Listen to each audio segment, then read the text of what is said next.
The lifts and Frazzle are currently out of service. Please speak to the relevant staff if you need further assistance. Good afternoon. I am at Waterloo. As you saw the clock used to be, I think it still is, but it used to be one of the key meeting points in London where it's under the clock at Waterloo. And so I'm not actually meeting anyone under the clock at Waterloo, but I am on my way to Windsor and Eton with my sister Rosy. So you met her when we were at Kew. We obviously seem to go to sort of royal places, but we are both entered for a 10k tomorrow, running around Dorney Lake. I have, as you may hear, got a little bit of a croaky voice. So though I feel absolutely okay, I'm aware that for 24 hours, from Wednesday night to Thursday evening, I had a bit of a thing go through me that's left me with a croaky voice. So clearly I won't be really going for it in the race. I will be wise and listen to my bod. But really looking forward to the whole experience and going to see my sister soon. I've just come out of the train station and hit this a little bit, I think, and I'm now going to find my hotel where Rosy, my sister's just arrived and she's driving around somewhere. It's a beautiful evening. Such an adventure. I love these adventures. Don't quite know where I am. Well, when we were little, Rosy and I used to come to Windsor because our grandfather lived in the castle because he was a Grenadier Guard. He fought in the First World War and the Second World War. So then he lived in Windsor Castle. So we used to come here when we were little girls and we used to have keys to the gardens. So it's old ground. But here we are again. This is gorgeous. I'm having a lovely walk to find my way. There's the river. Lovely adventure.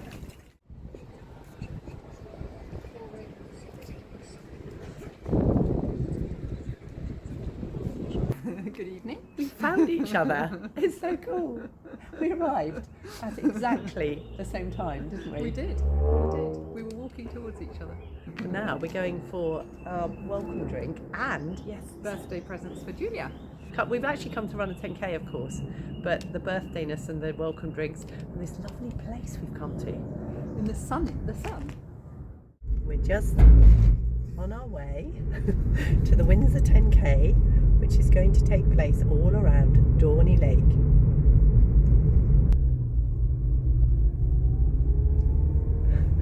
There we are, through the gates. Dorney Lake, here we come. Rosy's just reminded me that where we're going, as I'm trying to do my historical tour for you, or my guided tour, that this was the venue, Dorney Lake, for the 2012 Olympics. Rowing. There we are, got it.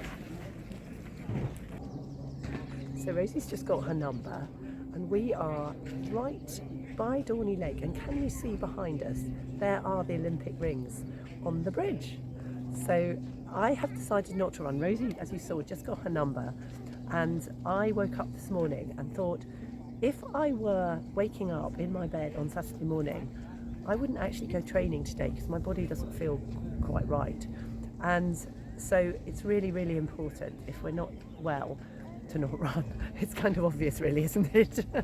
But there's always another race. So Rosy, we're going to ask Rosy all about her running now. So I will get out of the camera and we can hear about Rosy. So, Rosy, my sister, when did you begin running? Well, I did the Bath Half Marathon when I was 22. Which, so yeah, that was 39 years ago. But it's always been with me because I have a sister who is a very good runner, as we all know. I also have a husband who's a very good runner, or was in his day a very, very good runner. So I've had running with me all the time. So running has been in my life, and I have run for a lot of it. And one of the things that I was thinking about is that I've always been really lucky because you and Nick's my husband, are the people that I've run with basically, and going for runs with you two is brilliant because it's unequivocal that you're coming for a run sort of for me, with me and for me, and there's no element of competition, obviously, because that would be silly. So I've been very, very lucky, I think, to have that as my starting out in running. But I suppose if we're talking about my recent incarnation, after you ran across Spain, I thought I want to do something, and not in a sort of, but it made me feel, you know, gosh. And I entered the Windsor Half Marathon, so that was 2018. So I entered that in about the May time, I think, and that got me going. So then I did the Windsor Half Marathon, I did the Bath Half Marathon, the Swansea Half Marathon, then the Windsor Half Marathon again. Then I was going to do the Bath Half Marathon, and then COVID struck. And within that, then that was wonderful. Not wonderful that COVID struck, but the running was wonderful. It felt, you know, it was something that I had to decide to do, to just go off around the country, around Lyme Regis. I mean, it's a lovely, lovely place to run, lots of hills, but lovely place to run. And I just got my freedom and absolutely fell in love with running. This environment for me, this rowing environment, I'd had a phase in my life where I was doing a lot of rowing. And actually, interestingly, the rowing, what I loved about the rowing was going off in my single scull all on my own, just off up the canal, which I used to do. And I loved that. And actually, that gave me the insight into myself that I love going off and on my own and doing things. And that's what I've got from running now. And running's more straightforward.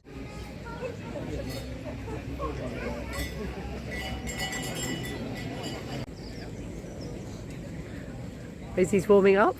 I feel a sense of occasion. Forward to it. Very good.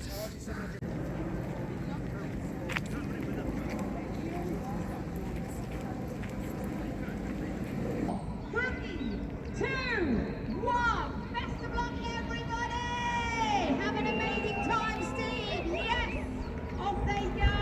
This is your race, everybody. Have an amazing race. 5K, 10K. Enjoy.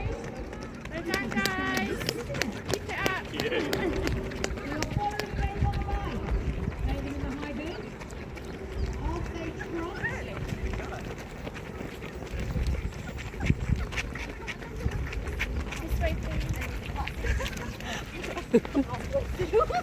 Go, Rosy.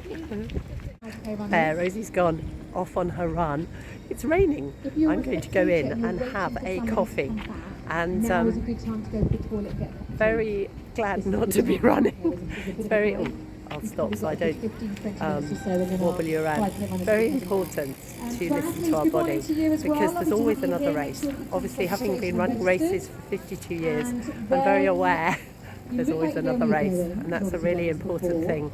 I'm now just going over to Carla, who is the race compere. You've probably heard her in the background, or not the background, she's been organising us all and getting the race off and keeping the energy high, and I'm just going to ask her about her job. Found her. Here's Carla. Here she is. Where's the soggy? So tell us, because I have heard your voice many times and met you at Battersea, and you are amazing. You keep the energy high. You tell us what we need to do. You tell us what we don't need to do. Yeah. You are amazing, Carla. So what's it like, this job of yours? I love it. It's exciting. It's amazing. I love meeting people like yourself, and it's just everybody coming together and creating the feel for how the event needs to be, and making sure that the information is delivered in the correct way and in a way that's relatable and relevant.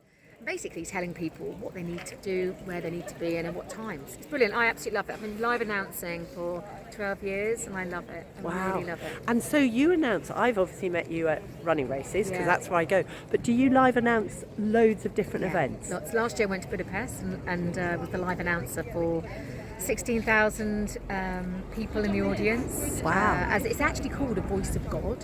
Oh, wow. Not so much this one. This is more live announcing because I can be seen, but somebody that does live announcing and is not seen is actually called A Voice of God. Oh, wow. Yeah, I do loads. I do sports events, charity events, corporate events, all sorts. Yeah, no, you are very good, because your energy is wonderful.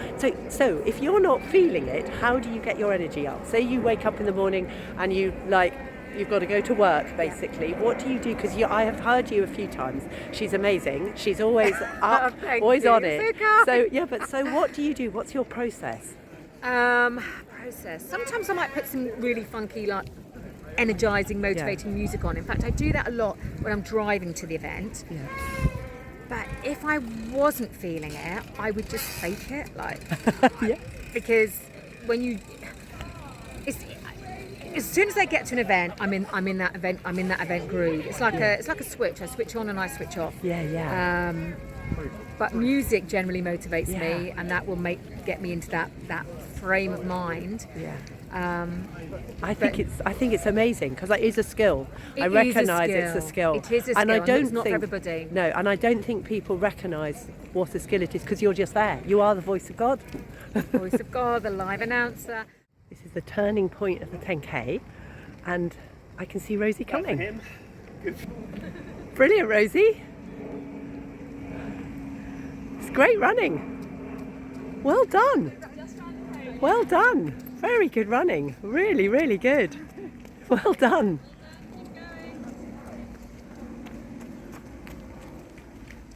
Well done, Rosy.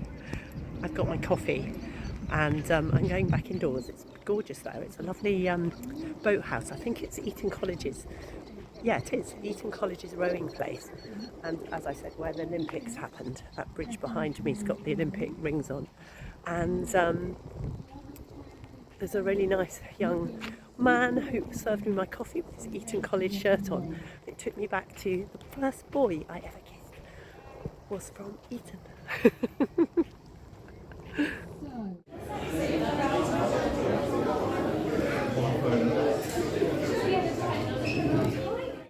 I often talk about my running over the years. I've talked about it and written about it being a meditation for me, and that when we really are able to stay in the step, it takes care of itself. And then all the skills and the hidden strengths and things that we discover on the run, that then we're able to take them into life. So that becomes a meditation. We can stay in the step in the moment in life. And actually that's it. Because I'm having a most amazing morning. I've absolutely loved seeing my sister set off, seeing her halfway, seeing her do her thing, hearing about it. Love chatting to Carla, really, really so inspiring watching MC's work because I'm always totally impressed when I go to any event, the way they hold the crowd, build the energy. Loving being in here, in the atmosphere of families and friends and everybody's wiggling into their wetsuits and getting ready. It's really lovely. I'm having an absolutely lovely morning, loving every moment. And so, yeah, run with me whether I'm running or not.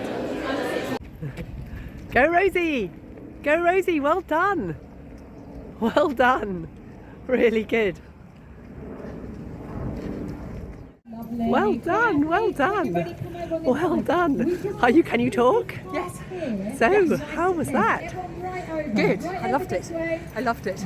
So Rosy, did you have a goal? Did you just go and run, or did you have a name? I wanted to do, so I got injured in November, so I didn't do a lot of running between November and February, and then when we did the Q10K, that was my first sort of coming back, and I did that in 66:14, and I was pleased because that gave me confidence, and I thought, oh, I can do it, and I can run, and thank goodness my injury's better, and thank you. And so today I thought it'd be nice to do it faster than that. My watch says I did it in 65:04. Well done. So that's very happy, and it felt like it. It felt good. I felt strong, but you never know, do you? So, Well done. no, Well I'm done. very pleased. Very, very good. Well, now to breakfast. Yes. So, the important bit, how can we show our wonderful pancakes and waffles? So, regardless of whether I'm actually running a race or not, I'm having the post-race delight. So, Rosie, how are you feeling? Very well. Looking Looking good? Yes. We're all showered and, well, I'm not showered, I was showered before. But we're here, this is the best, well, not this is the best bit, but it is an important, oh, and there we are. Thank you. Very, the coffee, let's show the coffee, that's very important. Post-race coffee and pancakes, and the second one. So, as always, thank you for running with me, running with Julia and Rosie. Thank you. And if you like this video, press the thumbs up.